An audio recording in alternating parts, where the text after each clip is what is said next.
In the vicinity of your city, my daughter has disappeared. She's a young girl, maybe someone knows something. They'll kill anyone I tell music. I want to speak to the person who kidnapped my granddaughter Nastya. Please release her.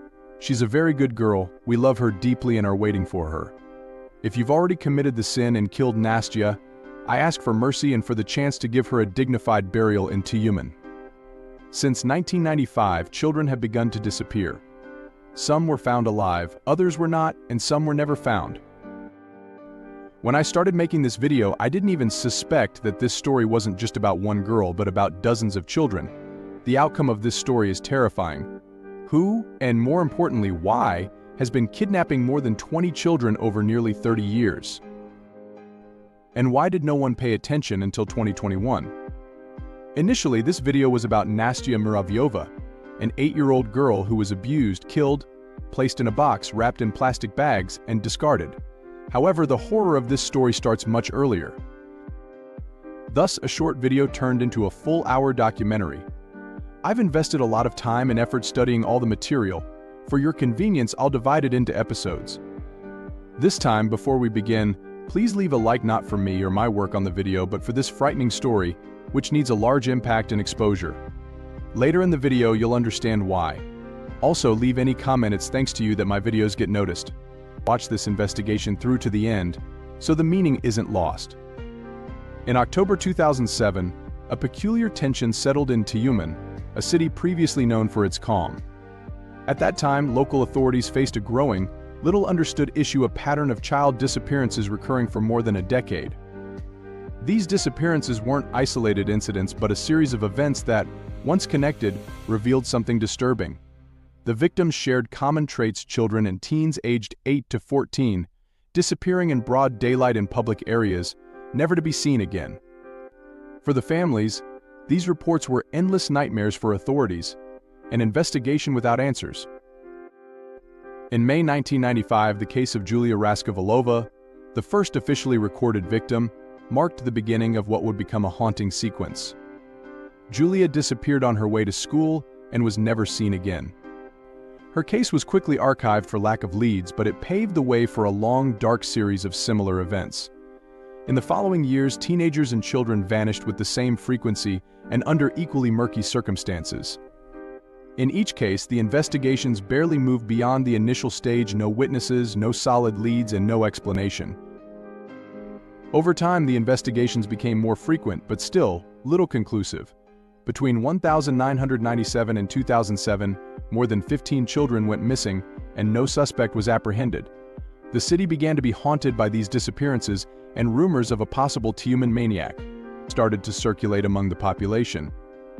The investigations revealed more similarities. Some victims, like Irina Kasyanova and Alyona Mamova, were last seen at bus stops or solitary stations, common, bustling places that took on a ghostly air at nightfall. With each new disappearance, Tyumen sank deeper into a growing darkness, where fear was palpable and the feeling of danger seemed ever closer. Over the years, the list of missing persons grew frighteningly. Julia Raskovalova's case in 1995 seemed isolated, a tragic, unexplained event.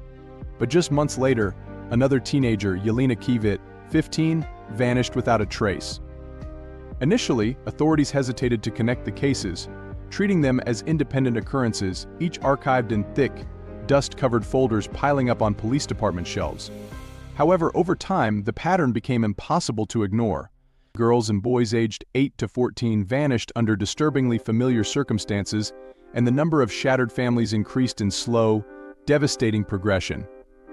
Families came together in despair, exchanging information and even organizing independent searches when they saw the lack of answers. Yet, while their desperate efforts spanned Tyumen's fields and forests, the police remained enigmatic and ineffective.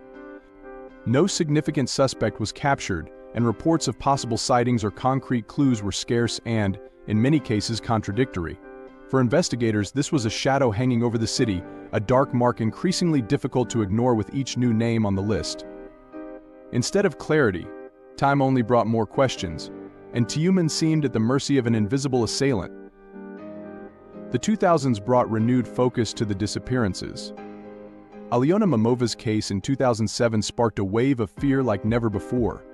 Aliona, just 10 years old, disappeared from a bus stop near her school in broad daylight. What shocked the community was that no one seemed to have seen anything suspicious. A young girl vanished without a trace. There were no cameras, no witnesses, not even a clue. With her disappearance, the idea of a maniac gained strength, and Tyumen's residents began to question the safety of their own streets. Who was responsible for these inexplicable vanishings, and how could they act with such impunity, remaining entirely unseen? The mystery grew oppressive, an open wound in the city's collective memory. Tyumen, once peaceful, was plunged into a state of constant alert. Parents kept their children increasingly close, schools tightened security, and investigators found themselves under pressure from an exasperated public demanding answers. But the question persisted, echoing with each new tragedy: who was responsible for these crimes? Tyumen, known for its ancient traditions, oil industry, and harsh climate, presented a unique profile.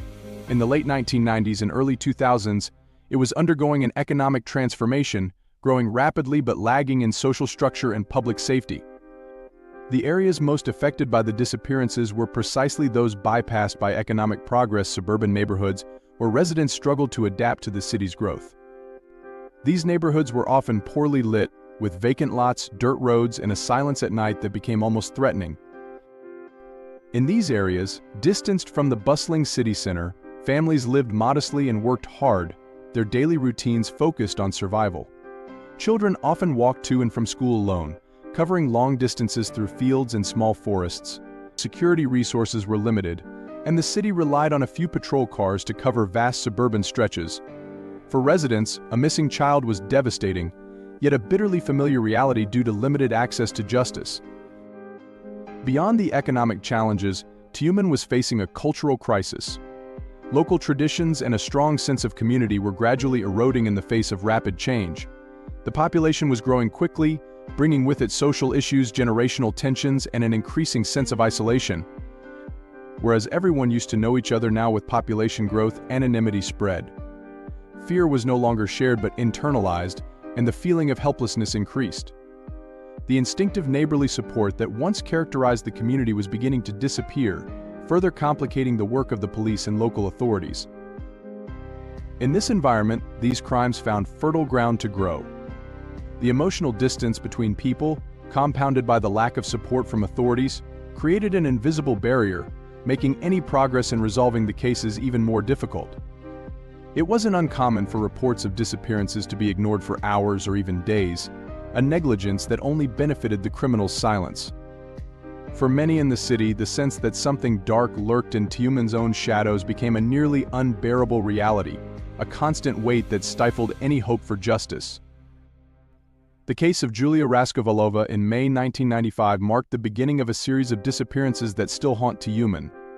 Julia, just 15, left home that afternoon to visit a friend in a neighboring area and was never seen again. She was a quiet girl with brown eyes and an attentive gaze, always with a shy smile. Her parents described her as obedient and responsible, the kind of teenager who would never disappear of her own accord. At the time, her disappearance was met with disbelief. Tyumen had never experienced anything like this, and the investigation quickly stalled, with no concrete leads to pursue. A few months later, in January 1996, another disappearance shook the city. Yelena Kvyat, 14, was on her way to school when she vanished without a trace.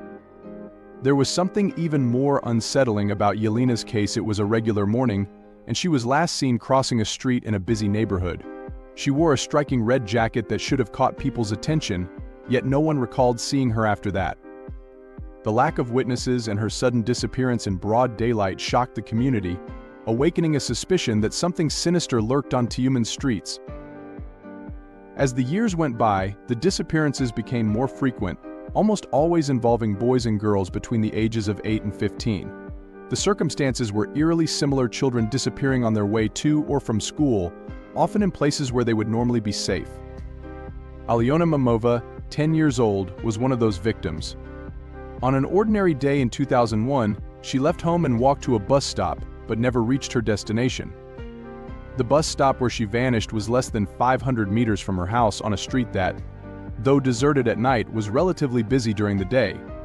Aliona was known for being cautious and didn't trust strangers, yet she vanished as if swallowed by thin air.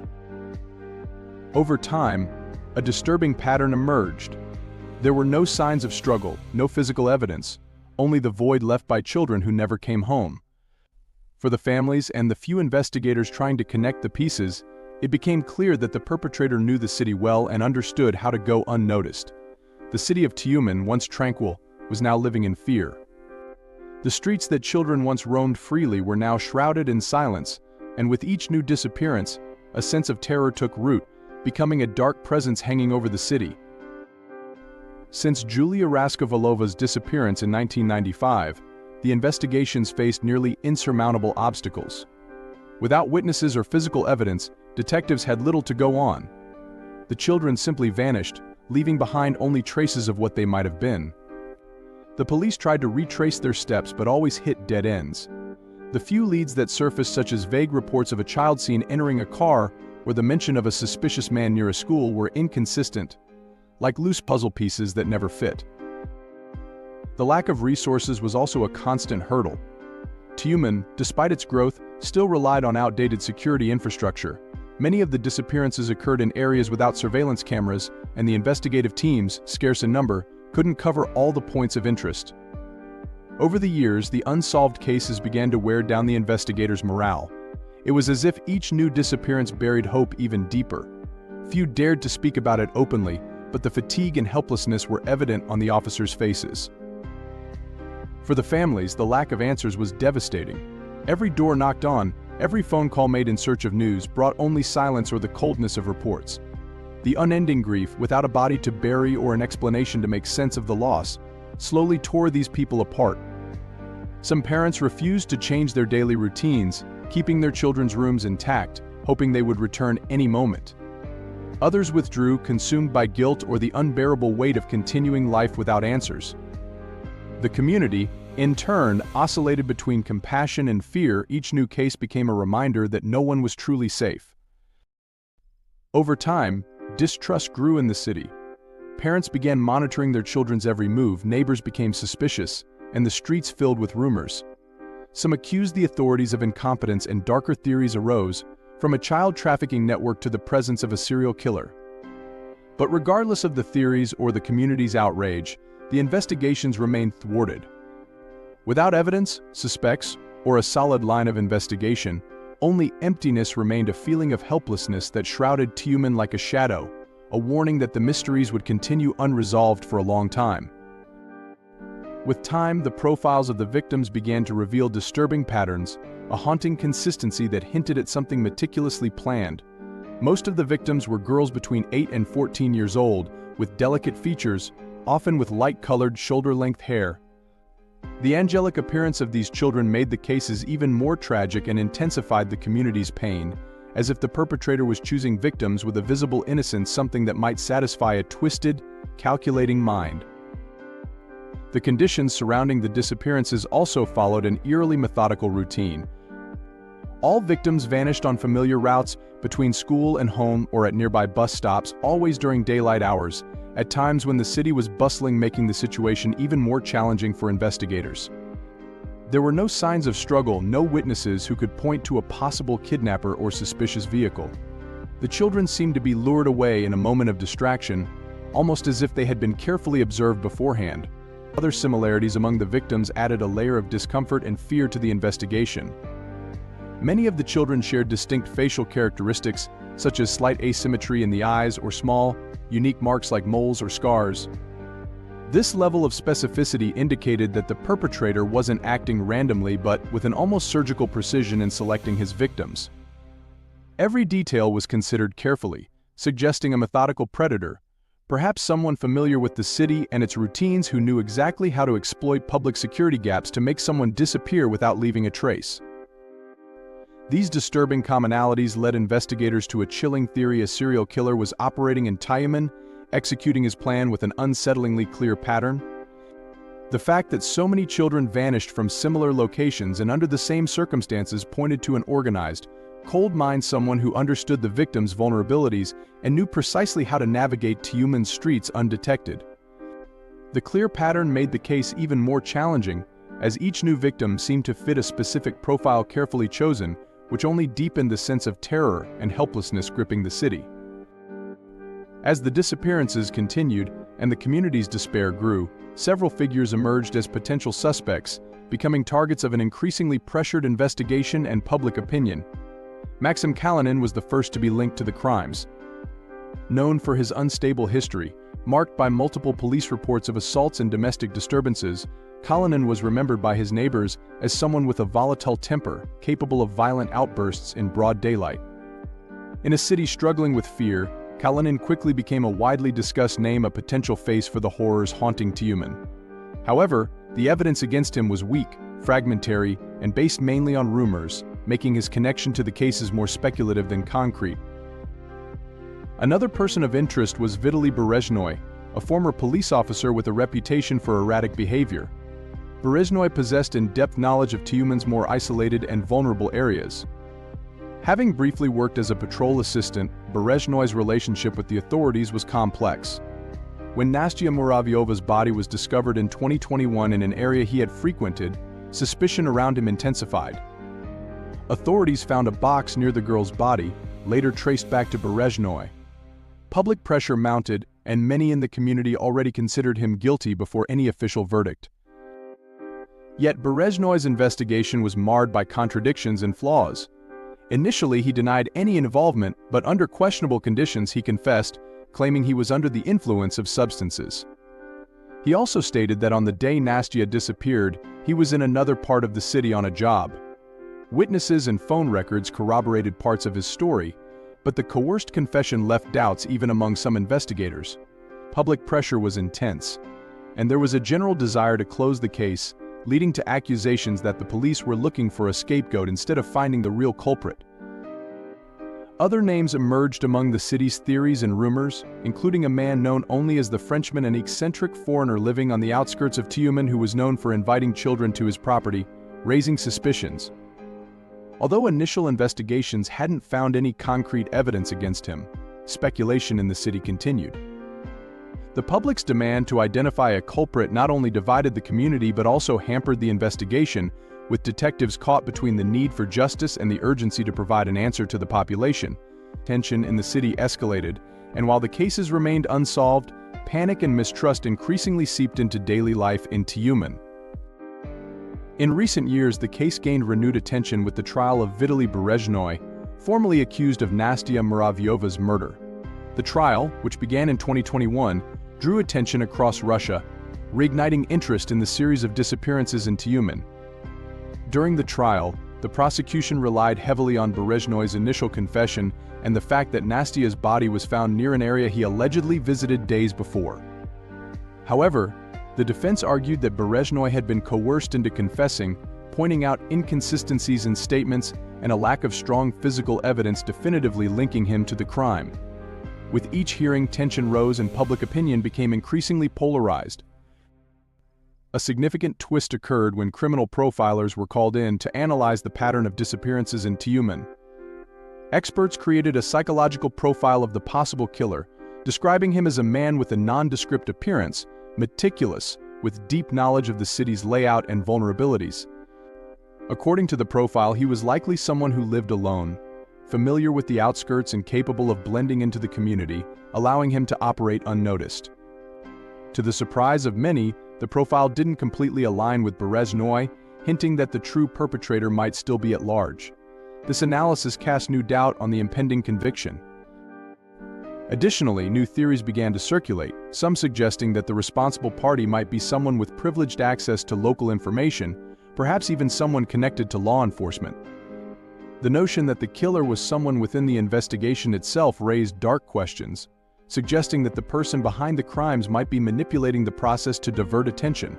Rumors that the killer closely monitored police movements or even took part in search operations became increasingly persistent, fueling an atmosphere of paranoia in Tyumen. Suddenly, Berezhnoi seemed less like the perpetrator and more like a pawn in a larger, more complex game. With Tyumen divided between those who believed in Berezhnoi's guilt and those who saw him as a scapegoat, tensions ran high. Community groups demanded a reevaluation of the case, while experts publicly debated the validity of the evidence. Every new piece of information, every suspicion cast on potential accomplices, kept the community in a state of constant alert and insecurity. The trial, which was expected to bring closure and relief, only raised more questions, leaving Tyumen entangled in a web of mystery and fear, with no one truly knowing who the killer might be or if he remained hidden among them, unseen and untouchable. The community of Tyumen, scarred by grief and fear, began to express growing outrage as the years passed with no clear answers. Families of the victims, united by shared pain, organized support and advocacy groups demanding justice and transparency. They were parents, mothers, and relatives, some who had waited years, who transformed their suffering into an unstoppable fight. They held public vigils, met with local authorities, and even organized fundraising events to support independent investigations, hoping that, together, they could uncover answers buried under bureaucracy. Distrust in the police grew rapidly, and authorities came to be seen as negligent or, at best, ineffective. Residents often reported that pleas for help were met with indifference, and community-led investigative efforts were routinely blocked under the pretext of ongoing investigations. With each new disappearance, criticisms grew louder and discontent spread throughout the city. Many believed the police preferred to maintain an appearance of calm rather than truly address the cases, leading to accusations of cover-up and corruption. In Tyumen, it became common to hear on the streets that the authorities knew more than they were saying, and that someone was keeping the truth hidden. With Berezhnoy's trial and the family's pressure, the demand for new investigations gained strength. The community insisted that the case be transferred to external investigators from larger regions like Moscow or St. Petersburg, where the police had resources and experience with complex crimes. This push resulted in petitions, protests, and national media coverage, bringing Tyumen's case into the country's spotlight. Under the watchful eyes of journalists and cameras, authorities were forced to commit to a more comprehensive review of the missing person files. This new stance, however, wasn't enough to restore the population's trust. The bitterest consequence of this prolonged mystery and insecurity was the constant vigilance and fear that hovered over the city. Children who once played on the streets without worry were now escorted by their parents, and neighbors kept a wary eye on any suspicious movement. Whole neighborhoods reorganized into volunteer watch networks, and schools tightened security measures. Tyumen had traded its tranquility for an ongoing sense of imminent threat. The city, once known for its tight-knit community, now lived in cautious isolation, where the lingering mystery kept everyone on edge. Almost 30 years have passed since Julia Raskovalova disappeared, and Tyumen bears the scars of an unrelenting grief. Each unresolved case forces the city to relive the same anguish, like an open wound that refuses to heal. This series of disappearances, without answers or justice, has left Tyumen suspended in a state of fear and uncertainty. The impact is felt not only by the families of the victims but by the entire community, which has become skeptical, distrustful, and marked by a permanent vigilance. It's as if Tyumen has lost its essence, now living with an eye cast into the darkness, always waiting for the next invisible strike. For a city that was once a place where neighbors knew and looked after each other, this ongoing tragedy represents a profound rupture. The younger generations, who grew up under the shadow of these disappearances, learned from an early age to view the world with caution. Parents, friends, and relatives of the victims await answers that, for many, have become more than a quest for justice, a matter of identity, of finding peace amid despair. It's a search that goes beyond the authorities. It's about reclaiming a sense of safety, closing years of horror, and finally bringing closure to the collective pain that Tyumen carries. Tyumen's story is a painful reminder of what happens when questions go unanswered for too long. Each unsolved case, each lead ignored, each unverified testimony represents a lost chance, an opportunity for justice that slipped away.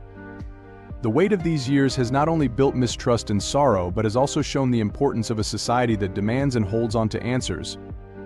The commitment to continue investigating seriously and thoroughly is the least the city and families deserve, as every possible solution must be pursued to the very end. At this moment, Tyumen still waits for answers. But perhaps the greatest legacy of this long wait is the lesson that only with constant vigilance, community collaboration, and a firm insistence on truth can the nearly 3-decade mystery be unraveled. For the families, there is nothing more precious than justice and the memory of their children. And for Tyumen, closing this dark chapter is a matter of rebirth, of returning to be a city that no longer fears the silence of the night but holds, finally, the peace that its children deserved.